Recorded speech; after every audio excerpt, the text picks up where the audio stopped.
Hey everyone, Justin here from the Bill Corrs Wellness Center, coming at you with your snow conditioning workout number 5. So hopefully all the conditioning work has been going well. You're feeling like you're getting ready for the slopes and you're ready to take it up another level for this fresh 5th workout of our snow conditioning series. So with that said, you'll notice that this one is titled Body Weight. We actually are going to split these videos up through the end of the month so that you're not stuck watching a long video that doesn't really apply to you. So this is the body weight version of workout 5 for ski conditioning. Let's go ahead and get right into it. We're going to start with a warm-up. We got just a general warm-up exercise of jumping jacks for 30 seconds. I know I don't need to demo these, but I will anyways. Once you get those done, then you're moving straight into a walking knee pull to lunge to airplane. So this is the combo move. You're going to pull the knee up. You're going to hold it for a second. You're going to let go, drop into a front lunge. When you come into the lunge, I want you to come down. When you come up, I want you to try to drive the floor away from you and float into a single leg airplane. So let me give you the side angle here. We're going to pull up. We're going to hold for a second. We're going to drop it forward. We're going to lunge down. Arms are going to come out. And I'm going to push the floor away from me and try to come up into a single leg airplane.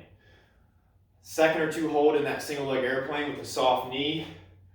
Hips are as far back as I can get them. And my chest is up to keep the back flat. We're going to do that combo move on each leg alternating. So you're kind of walking with it. And we're shooting for 5 on each leg. So again, one more time.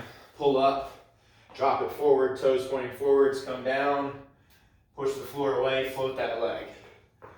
Then after that, you're moving into the third warm-up exercise, which is a deep squat knee push, Feet are hip width apart, maybe a little wider, toes are slightly pointed outwards. In this bottom position, we're gonna take the opposite hand.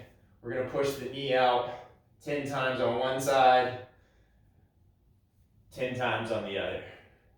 Pretty easy here. We're just trying to get some extra range of motion through that hip before we start doing a bunch of plyometric jump work. Once you finish those knee pushes and that deep squat, we're going to move to single leg glute bridges just to activate the glutes and hamstrings. We got 10 on each side. A little easier is going to be floating the leg, push through the heel. Harder is going to be hugging it in and doing those same 10. Once you get 10 on each leg there, you're moving to the next warm-up exercise, which is a push-up to a T. We're alternating, we're doing 5 on each side. Go from the feet if you can. If not, go from the knees. We're gonna do a push-up, then we're gonna float it up to the feet and do a T. From the feet for the push-up, it would look like this. Glutes are squeezed, core is tight. I'm rotating to that side plank position, holding for a second or two, before I come back down. 5 on each side, 10 all together. And then you're moving to the very last warm-up exercise of the routine, which is going to be lateral lunge with overhead hold. So arms are overhead, elbows are straight. We're out at about a 45-degree angle for this Y shape. We're going to lateral lunge and then push back up. When you go to lunge, make sure the toes pointed forwards, the knee is soft, sink the hips back, drive back with power to the start. Do the same side for 5, and then switch and do 5 on the other side. Once you've got that done, that is it for the warm-up. Grab some water, then you're moving into the actual training portion. You got your plyometric work first, so this is all your jump training. Make sure you're sufficiently warm. The warm-up should have done that. But if not, you can run through those same exercises a second time. Otherwise, if you're ready, you're going into the plyos. We got just 20 bodyweight squats as fast as you can, trying to get the upper thigh to parallel with the hips. Once you've got 20 of those, then you're moving to those forward step lunges, making sure the toes pointed forwards, alternate, 10 on each side, 20 all together. Then you're moving to jump lunges, where you're doing 10 on each leg, alternating as well. Making sure you're landing nice and soft. Once you've got that done, you're moving directly into the 4th exercise of this plyometric set, which is going to be a lateral jump squat. We are doing a total of 10 of these, 5 going each direction. I'm going to load, hop, laterally. Making sure I'm landing nice and soft, don't let the knees collapse. That is one set of that plyometric work. You're going from one exercise to the next for those 4 moves as quickly as you can with little to no rest. Then once you get that, I want you to rest about 30 to 60 seconds, or you can go straight into a hip flexor stretch. So my advice would be go straight into it. Since we did all that jump work, we want to stretch out the hip flexor that we just tightened up. So we're going to get into this half kneeling position. Front knee is at 90, back knee is at 90. I'm going to squeeze the glute and I'm going to push forward slightly. You don't need much here to really feel that stretch through the front of the hip. 30 seconds on one leg, 30 seconds on the other. By that time, you've already had a minute to rest. Rest longer if you need it. Try not to keep your rest more than 2 minutes though, before you go back into that same sequence with those 4 exercise plyometric set, followed by the hip flexor stretch. You're doing that for a total of 4 rounds. Once you've got those 4 rounds done, then we're moving into the true strengthening work. You're going to start, the first exercise is a deck squat to a quarter turn. We're doing 10 on each side alternating for that deck squat. We're gonna squat down, we're gonna come to our backs, we're gonna bring the feet up, we're gonna roll. On the way up, I'm jumping and turning a quarter turn. Land nice and soft, and then I would just come back the same way, working up real explosive. Try to jump as high as you can.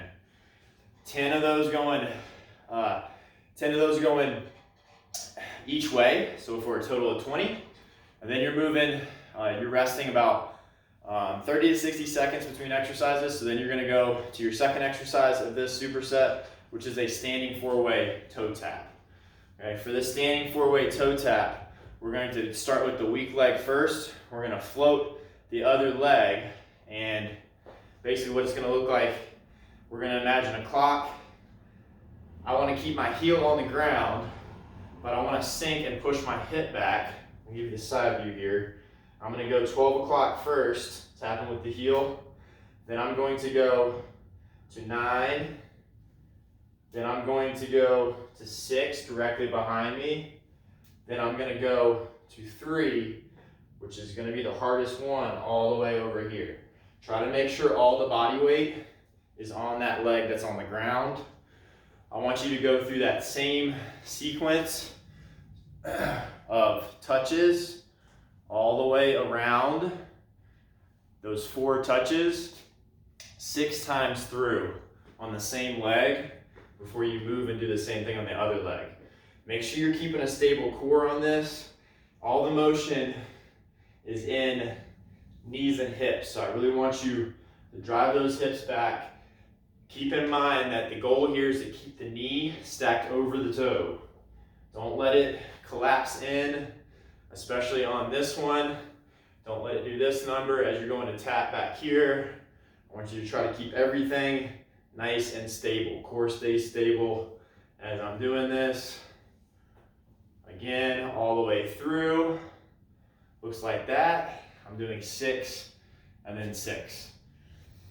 Once you finish that, you're going into plank hip dips for our core exercise. I'm going from the elbows, keeping the core nice and tight, drawing the belly button towards the spine, and then I'm going to rotate, touch the hip on the floor, rotate the other way, going back and forth, making sure to not release that core brace. I'm doing 30 to 60 seconds there. I really want you going as long as you can.